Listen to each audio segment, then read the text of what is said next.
స్వచ్ఛాంధ్ర సాధనకు చెయ్యి కలిపి కలిసికట్టుగా ముందుకు సాగుదామని, అందుకోసం ప్రతి నెల 3వ శనివారం ఉద్యమ స్ఫూర్తితో కార్యక్రమాలను నిర్వహిద్దామని చంద్రబాబు పిలుపునిచ్చారు. వైఎస్ఆర్ జిల్లా మైదుకూరులో స్వర్ణాంధ్ర స్వచ్ఛాంధ్ర కార్యక్రమాన్ని సీఎం ప్రారంభించారు.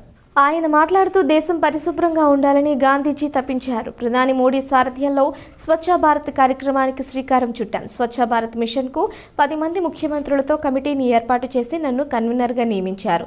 మా నివేదిక మేరకు కేంద్ర స్వచ్ఛ భారత్ కార్పొరేషన్ను తెచ్చింది. గతంలో ఏ ఊరు వెళ్లినా చెత్తాచెదారం కనిపించేవి. మహిళల ఆత్మ గౌరవం కోసం మరుగుదొడ్లు కట్టించామని సీఎం చెప్పారు. నెలలో 3వ శనివారం స్వచ్ఛ కార్యక్రమాలను చేపట్టాలి. ఆ రోజు ఉద్యోగులు కార్యాలయాల విధులు నిర్వహించాల్సిన అవసరం లేదు.